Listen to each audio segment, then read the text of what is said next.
అరే మామ కొత్త సిమ్ ఆఫర్స్ ఏమైనా వచ్చినాయా? నా దాంట్లో ఆఫర్స్ ఉంది ఏం బాగాలేదు. అరే ఎన్ని సిమ్లు మారుస్తారా? అరే మామ ఓటేసినా? మామ నేను కూడా ఓటేసిన. నాకు 2500 ఇచ్చారు. నైట్ ఫుల్ పార్టీ చేసుకుందాం. నీకెంత ఇచ్చారా?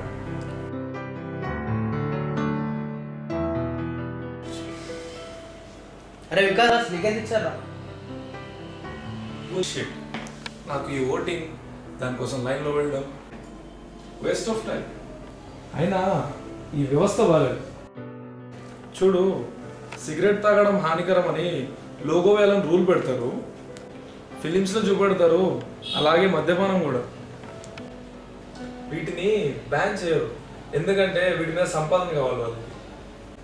ఈ ప్రభుత్వానికి మనుషులు ఏమైపోయినా సంబంధం లేదు వాళ్ళకి. Verse system. సో అందుకే నేను యూఎస్ వెళ్ళిపోతున్నారా?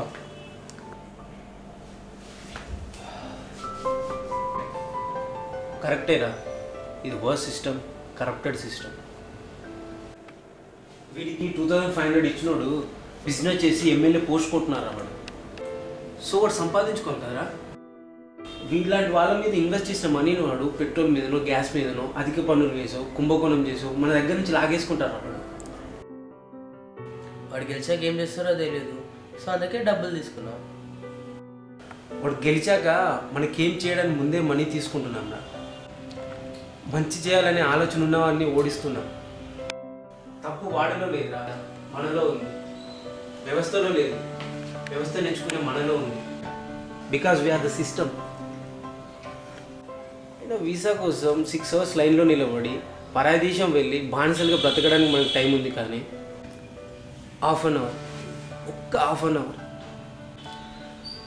అవర్ లైన్లో వెయిట్ చేసి ఒక మంచి నాయకుడిని ఎన్నుకొని మన దేశ భవితను మార్చే టైం లేదా మనకు. అయినా ఆఫర్లు మంచిగా లేవని సిమ్ కార్డ్ మార్చే మనకు ఒక ఎమ్మెల్యే మంచిగా పనిచేయట్లేడని ఎమ్మెల్యే మార్చే టైం ఎప్పుడు వస్తుందో.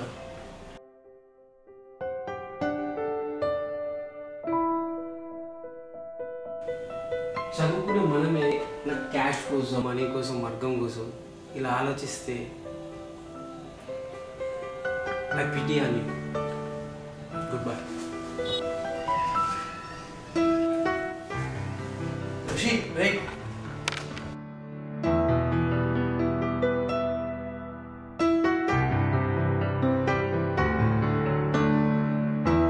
నేను వెళ్ళి ఓటర్స్ వస్తా, వెయిట్ చేయరా.